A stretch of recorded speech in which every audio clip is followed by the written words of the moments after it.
This is Jilliana Ranicar-Breese, and this is part 3 of my conversation with Irena. Do continue, please. So we have to come back to the reality. I am now visiting Brighton on my holiday, and I will need to face the reality at home in 2 days. And you find Brighton pretty expensive, don't you?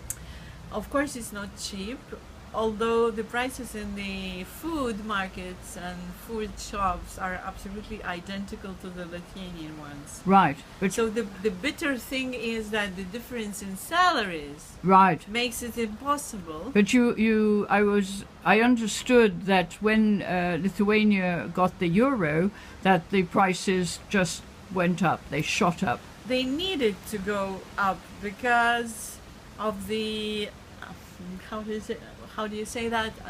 Because of the natural transformation. It's not just one day you wake up and bread has doubled. Yeah, But yeah. it's just gradually. And your bread is very good, by the way. Oh, thank you. Delicious. And everywhere we travel, we try to find our own. Oh, you bring it with you. Yeah. So the price is a little bit. I wouldn't say skyrocketed, but they are growing. But the salaries. The salaries are going down, and we are kind of bothering our government every time. But what can you do when the main expenses go to defense system?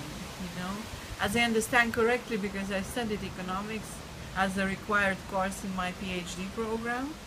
So the main priorities are not in culture and education, unfortunately. Yeah, but and you say that Lithuanians are leaving; they're emigrating like mad. They are immigrating. Where are they going? First, they're going to UK, and before Brexit, it was very convenient. Now, they probably changed their routes a little bit. Where would they be going now? Well, they used to go to Norway again. Many people in Norway, Sweden. Why the Because Scandinavian? it was also a very welcoming kind of atmosphere for the jobs. Okay. Our nurses, all nurses, they get jobs in Norway because they are good nurses and they need nurses. Okay, that's interesting. The third country that was very welcoming was Spain. Oh. And in some, What kind of professions in Spain? they have favorable conditions to have their own businesses. How interesting. So it's hospitality, it's sports, gyms, clubs, spas, and so on. Oh, so well-being. Probably. Yeah. And what about America? And South Africa? The America story is different because it's earlier. The immigration to America started 100 years ago. But now, Now it's not so easy to do, even with a sponsor? Mr. Trump's policy, and also very many restrictions. So it's not so easy to.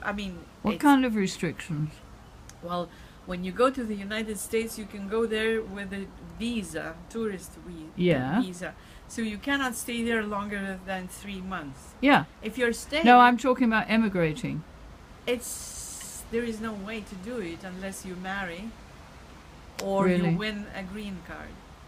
That's the only way to get there. And What do you mean win? You mean in the lottery? There is a lottery. Ah, I see, yes. There is no third way to get there. Right. Or if you are a diplomat, but then you apply at home. Of course. So it's a different story. And South Africa is a completely different story because it was a Litvak movement, and it also was like 100 years ago. I see. So modern-day Lithuanians wouldn't be trying to go to South Africa then? I don't think so. You don't know?